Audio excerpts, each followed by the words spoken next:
আমার পথে একটা জায়গায় চা বাগানের ধার দিয়ে যেতে হয়। সেখানে একজন বৃদ্ধা মহিলা বসেছিলেন, পাহাড়ি পোশাক, মুখে গভীর বলিরেখা, চোখ বন্ধ। তারা কাছে যেতেই বৃদ্ধা চোখ খুললেন এবং সরাসরি সুরজের দিকে তাকালেন। বললেন নেপালিতে, তোমার সাথে কেউ আছে। যে জিনিস তোমার সাথে হেঁটে আসছে সেটা এখানে ছাড়ো, না হলে ওটা তোমার সাথে বাড়ি যাবে। সুরজ কাঁপা গলায় জিজ্ঞেস করল, কি আছে আমার সাথে? বৃদ্ধা বললেন, এই পাহাড়ে অনেক আত্মা আছে। কেউ মারা গেছে পথ হারিয়ে, কেউ মারা গেছে দুর্ঘটনায়। তারা কাউকে পেলে ধরে রাখতে চায়। তোমাকে ধরেছে। সুরজ জিজ্ঞেস করল, ছাড়াবো কিভাবে? বৃদ্ধা কিছু না বলে একটা ছোট্ট লাল কাপড়ের থলি বের করলেন। বললেন, এটা নাও। রাস্তায় যেখানে পাথরের স্তূপ আছে সেখানে রেখে যাও, আর পিছনে ফিরে তাকিও না। সুরজ থলিটা নিল। বৃদ্ধা আবার চোখ বন্ধ করলেন, যেন কথাই হয়নি। পথে একটা পাথরের স্তূপ পেল তারা। সুরজ সেখানে থলিটা রেখে হাঁটতে শুরু করল। পিছনে ফিরে তাকালো না, কিন্তু অনেক ফিরে তাকালো। আরে, থলিটা নেই তো। সুরজ বলল, হাঁটো, এখানে থামার দরকার নেই। বিকেলের মধ্যে তারা লেপচা ঝোড়ায় পৌঁছল।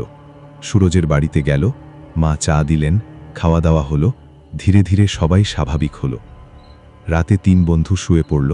সুরজও শুয়ে পড়ল, কিন্তু ঘুম আসছিল না। রাত গভীর হল।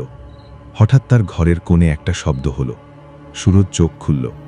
অন্ধকারে ঘরের কোণে কেউ দাঁড়িয়ে আছে। স্পষ্ট নয়, ছায়ার মতো। সুরজ নড়তে পারছিল না। সেই ছায়া আস্তে আস্তে তার দিকে এগিয়ে আসতে লাগল। ছায়াটা সুরজের বিছানার কাছে এলো। সুরজ চিৎকার করতে চাইল, কিন্তু গলা দিয়ে আওয়াজ বেরোল না। তারপর সেই ছায়া থেমে গেল। আর একটা গলা শোনা গেল, নেপালি ভাষায়, পুরুষের গলা। বলল, আমাকে নিয়ে যাও। সুরজ বুঝতে পারল এটা সেই পাহাড়ের আত্মা যে তার সাথে নেমে এসেছে। মনে পড়ল বৃদ্ধার কথা, ওটা তোমার সাথে বাড়ি যাবে। সুরজ কাঁপা গলায় জিজ্ঞেস করল, তুমি কে? ছায়াটা থামল।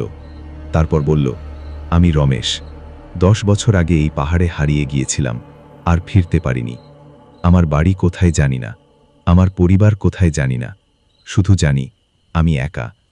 সুরজের বুকের ভেতর কেমন হয়ে গেল, ভয় আর কষ্ট।